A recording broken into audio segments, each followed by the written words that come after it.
So it's taking the biz time once more. You are an Edexcel A-level business student. You know that you have to write 12-mark essays in your examinations. Well, stay tuned, because in this video, we're going to be looking at the exam skills and technique required to achieve full marks in 12-mark questions. The Taking the Biz Hot Topics Guidebook is now available, packed with tips about how to analyse and evaluate some of the most frequently examined topics in A-level business. You can head to TakingTheBiz.com to purchase your copy now. So let's take a look at a pretty typical 12-mark question. This one is: using the data in Extract C, assess the likely impact of the forecast changes in the UK economy on a business such as Mumtaz. So if we jump straight in and look at Extract C, you'll see that rather than containing lots of text for us to read about the business, this extract is a simple data table. It just contains information about 4 different aspects or measurements of the UK economy and how they're forecasted to change between 2016 and 2020. But if we go back and look at the previous 2 extracts, there's some useful information in there that might help us answer this question and apply what we want to write to the context of the business. So you'll see the case study tells us that Mumtaz is a food manufacturing business that also owns 3 restaurants. There's some nice facts in this case study that we might be able to use in our answer, such as the fact that their ready meals are sold in more than 40 different countries, and that the ready meal part of the business is growing quite rapidly at between 15 and 20% per year. Always interesting to see whether the case study tells us the business's corporate objective as well. In this case, it says that Mumtaz is trying to continue its expansion through organic growth. So growth is clearly one of the main objectives of the organisation. Now, with a 12-mark answer, it's worth spending a couple of minutes before we begin writing just planning out exactly what points we want to make, because often in exams the first point that we think of may not be the best point to write about. So we've got 4 different pieces of data that the exam board have given us to help us answer this question. And if we interpret these bits of data, we'll see that there's many different points that we could write about to try and tackle this question. First of all, we can see that the economic growth in the UK is forecasted to rise between 2016 and 2020, increasing from 0.5% per annum to 1% per annum. Clearly, a growing UK economy might give us a beneficial point that we can write about as to how Mumtaz might benefit from this economic growth. We'll see just below that inflation is expected to rise in the UK, though, going from 1.2% price rises per year in 2016 up to 2.7% by 2020. And it may well be that we could use this as a contrasting point in an essay, talking about the impact of this rising inflation on a food manufacturer. We'll also see that alongside this increase in the rate of inflation, there's a forecasted rise in unemployment as well. Unemployment in the UK is scheduled to rise from 4.8% in 2016 as high as 6.5% by 2020. Now, this is a point that we might be able to tackle from a couple of different perspectives.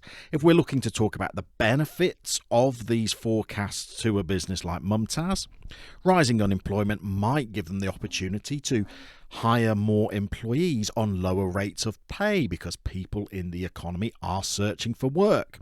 But we might want to focus in on the negatives of this data and talk about how rising unemployment in the economy might affect the number of people that have the money to spend on eating out at a Mumtaz restaurant, and whether it affects the demand for ready meals that people might eat at home. And then we can see that the final data entry into that table gives us some information about the value of the pound, and it tells us that the pound has depreciated in value when contrasted with the US dollar.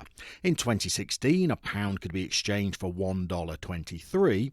By 2020, the pound is forecasted to have depreciated to where it can now only be exchanged for 99 cents.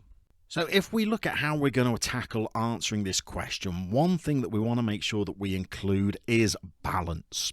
So we want to write a balanced piece about how some of this data might indicate that Mumtaz may have improved fortunes over the 2016 to 2020 period because of the changes in the economy, but we want to balance that up against the fact that perhaps some of the data suggests that Mumtaz may encounter difficulties.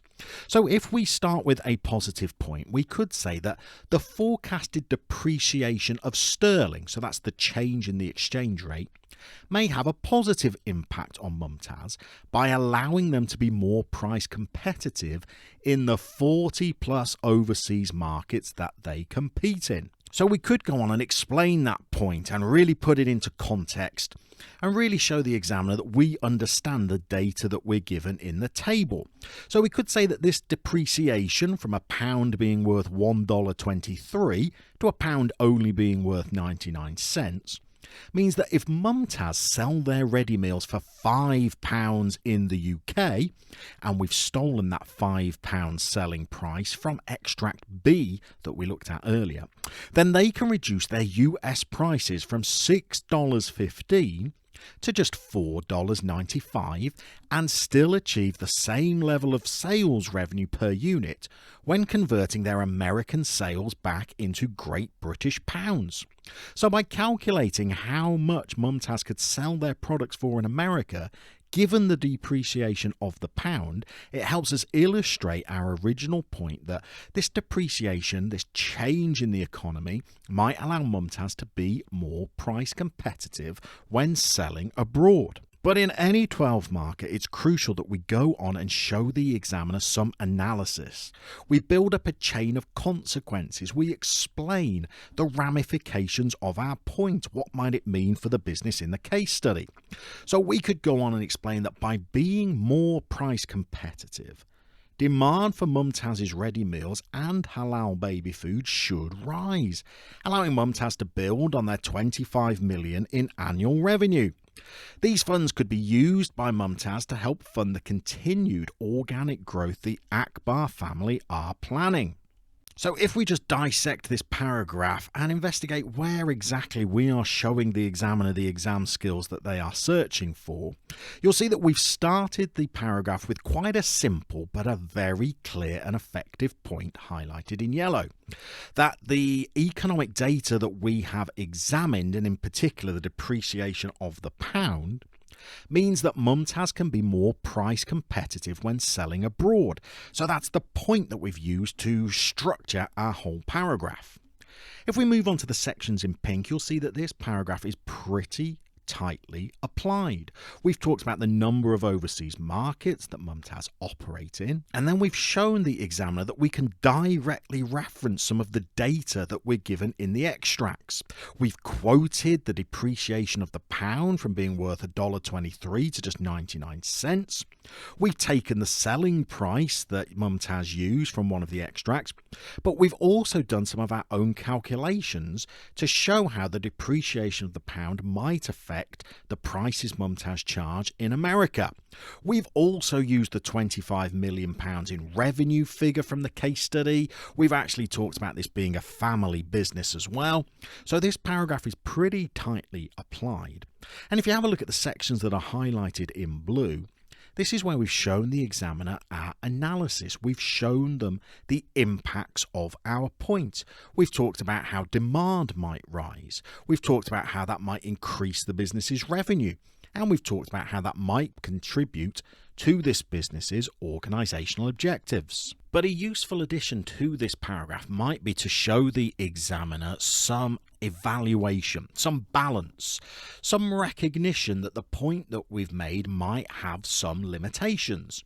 And we could say, however, the extent of the impact of the falling pound against the dollar will depend on how much of Mumtaz's overseas sales are in markets that use the dollar. Furthermore, if Mumtaz import any of their ingredients that they use in their ready meals from nations that use the US dollar, the cost of their supplies may increase. So we've shown the examiner some balance here. We've shown that we think that Mumtaz might benefit from this depreciation of the pound, but only to an extent. This point has some limitations. that it only really helps Mumtaz when they're selling overseas in markets that use that currency. Maybe the pound isn't depreciating against other world currencies. And whilst the pound might be beneficial in terms of being price competitive when selling abroad, the weaker pound also means that Mumtaz will get less foreign raw materials or ingredients for their pounds when they're buying them in dollars. So in order to keep the balance going, we want to go from showing the examiner a benefit of this economic data to perhaps suggesting why Mumtaz may actually suffer because of these forecasts. And we could go on and say that Mumtaz may suffer financially if the forecasted rate of unemployment increases from the 4.8% in 2016 to the forecasted 6.5% by 2020. And this is because a meal out at one of Mumtaz's 3 restaurants is a luxury that consumers may sacrifice if unemployment is rising, particularly when inflation is forecasted to rise over the same period, so disposable incomes may be lower. Now again, just with our benefits paragraph, we want to go on and show the examiner some analysis. Who cares about this rising rate of employment? So what if people might not be able to afford a meal out? What are the ramifications of this point to Mumtaz? Well, we could go on and explain that if fewer customers are dining out, the revenue generated at Mumtaz's restaurants might fall, which could lead the company to needing to make redundancies of kitchen staff or waiting staff, which could damage employee motivation and the productivity of the remaining workers. Now, with this analysis, we could have gone on and said that revenue generated at Mumtaz restaurants may have fallen, and we could then have gone on to have talked about how profits might have suffered. But we hinted at profits when we were talking in our first paragraph, so it's good to take the examiner down a different chain of analysis if you can.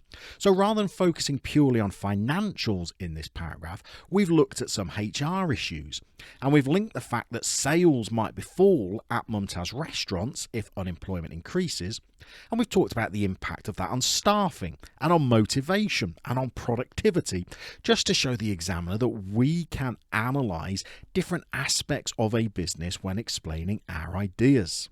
But again, a however point will show the examiner balance. So this time we could say, however, whilst the restaurants may suffer as unemployment rises, it may boost sales of the ready meals part of the business, as consumers substitute dinner at a restaurant for a more affordable ready meal at home. Now, given that Mumtaz only have 3 restaurants, the growth in sales of ready meals might more than compensate for the declining demand at their restaurants. So again, we're showing the examiner some balance. We've made our point, we've analysed it, but we've recognised the limitations of it. And rather than that defeat our point in the eyes of the examiner, it strengthens it, because we've shown the examiner that we can evaluate that our points have limitations to them. Which brings us to our conclusion, which is going to be pretty crucial for a 12-mark question. We've got some evaluation marks in the bag already from showing the examiner a balance in our response. But we really need to reach a verdict that we've justified in order to max those evaluation marks. So we could go for a long run, short run conclusion, but this time we've gone for an it depends conclusion. And we're going to explain that in conclusion, whether Mumtaz benefits or suffers as a result of the forecast changes in the UK economy really does depend on how reliant the company is on the restaurant part of the business.